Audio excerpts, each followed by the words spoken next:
far our best game of the year. Basically had a shutout and really limited to Vandy to not much at all. So obviously our defense was a big reason we won the game. And offense sputtered around most of the game, had a bunch of penalties after some good plays here and there. So anyway, I'm glad we had a good defense tonight because the offense did very little. Just a lot of bad plays, interceptions, this, that, and the other. Stephen had a tough night, and so forth. And Marcus didn't get much. Got 85 yards, had one big run. We had a screen pass and hit a jump ball, but we can't hit much. We just can't hit much. Right now, we gotta have hopes we can hit something in the future.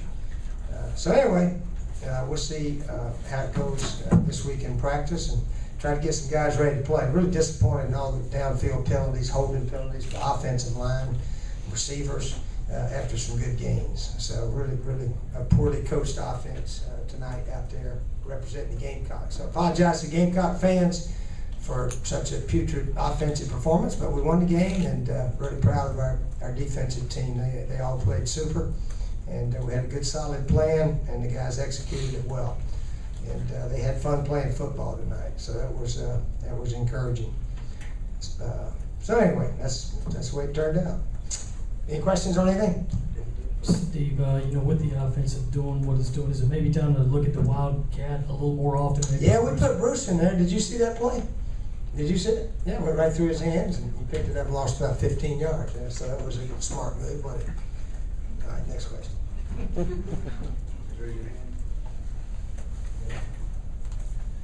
Coach, do we have a quarterback controversy again, or? We've never had a controversy. I'm sorry. No, and I'm not going to say anything bad about Stephen. Stephen is actually trying the best he can. He is trying the best he can, and that's all as a coach you can ever ask a person to do. We came out throwing a little bit there early and hit a few here and there, and he just missed a guy down the middle. I don't know if y'all can see the patterns up top, but he just didn't look for a guy, and then he got, and then after that he came. I'm not going to talk about it. He's doing the best he can. That's all we can ever say for any of our players. But it was a tough night for Marcus too. They stuffed him up pretty doggone good in there. He made some great 2-yard runs. We didn't block very well. Coach Elliott, I know, was a little upset with his O-line. I think Vandy's O-line, the D-line, got the best of us, and we couldn't knock them backwards a lick. So it was two pretty good defenses playing, I guess, and 0 for 2 on 4th and inches twice. Fortunately, we had a great defense tonight. Fortunately. Okay. Coach, what did the defense work on this week that was effective tonight, and who got the game ball for the defense? Well, we gave Coach Johnson one. Coach Johnson had a good, solid plan with, I think, only one bad call at the end. We had a 0 blitz on that 3rd and 9 that the guy caught. That was the only time I think we did that. I think he just wanted to look at it, see what happened. But other than that, we just played solid, sound defense and put the guys in position, let them play, and they played well, played very well, tackled well. Vandy's not a great offense. We knew that coming in, but to hold them to 5 first downs and what's their total yards, about 100? 77. That's and that last pass was about 30. That was a super defensive game, no matter who we're playing. Coach Johnson and all the coaches had an excellent game. Clowney got a game ball. I think he caused a fumble that Antonio scooped up and fumbled to Melvin. Melvin made a nice recovery in the end zone, got his hands on it, did it the way we coach it up. That's why we do that fumble recovery drill. Glad it paid off right there. A lot of times those guys dive on it and scoot it out of the end zone. If that would have occurred, it would have been there along the 20-yard line. So that obviously was a huge play in the game, the way our offense was sputtering around. But we'll regroup, see if we can get some ball plays ready for Auburn next week, and we're winning and not playing at the top of our game. Hopefully we have the top of our game. We've still got some games to play, see if we can get to a high level performance. Josh? Steve, will Steven start next week, or is that decision I don't know, Josh. I don't know. We'll put whoever out there we can to help us win the game. Okay. Spurrier, didn't he? I don't know, he probably will, just the way we're looking at things now, but, you know, if some of those other guys look great in practice, yeah, I'd put them in there. If they looked like they were ready to play, shoot, we'd put them in there. But they haven't really impressed us all that much in practice, so, you know, as a coach, you just put whoever out there you think's got the best chance to help you win the game. So we'll see how it goes. Steve, just talk a little bit about Melvin Ingram again, continuing to make big plays for you. Yeah, Melvin was on the spot there, no question about it, on the fumble recovery, and he seems to be around the ball.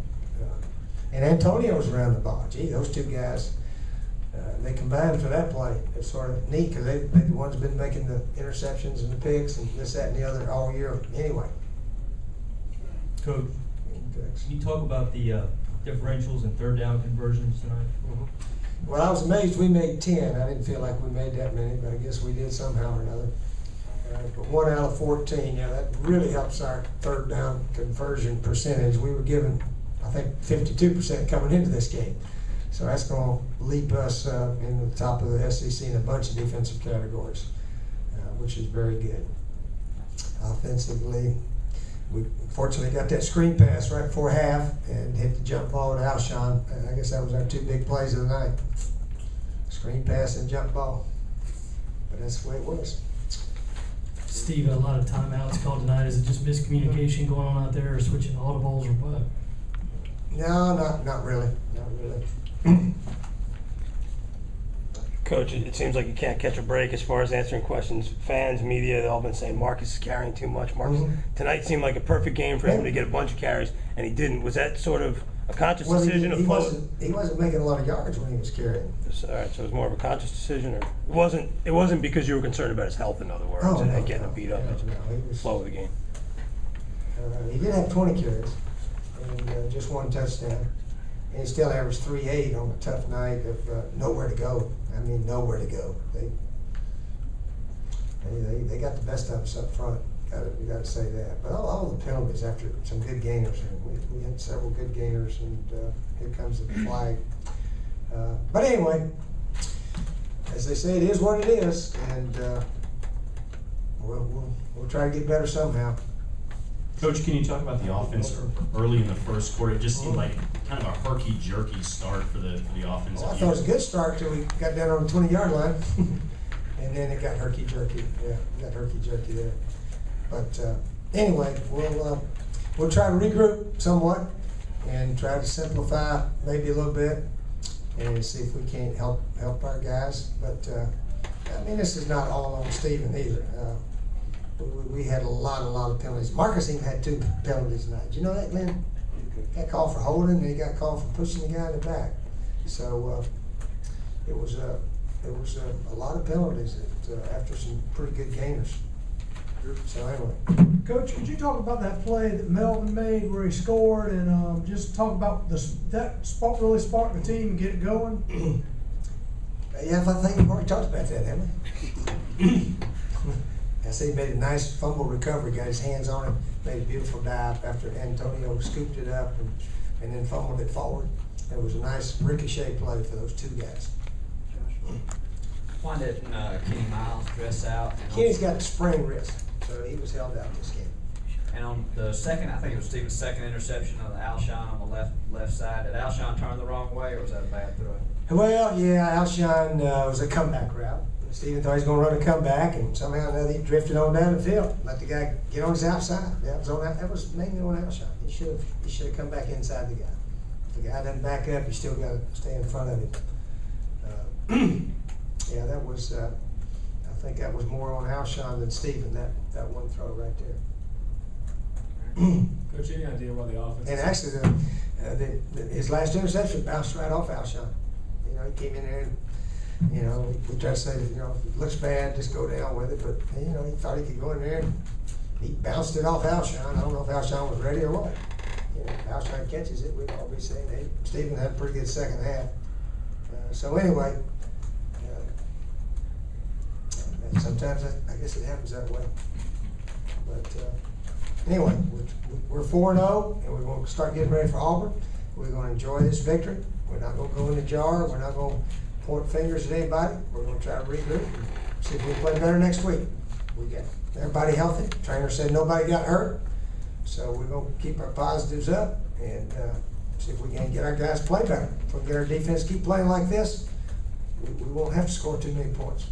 But it's a little discouraging at times that we're not executing any better and getting all those stupid penalties. That's really embarrassing there. So anyway, we'll get to practice field at 4-0. Get ready for Auburn next Saturday night or Saturday afternoon. Saturday afternoon.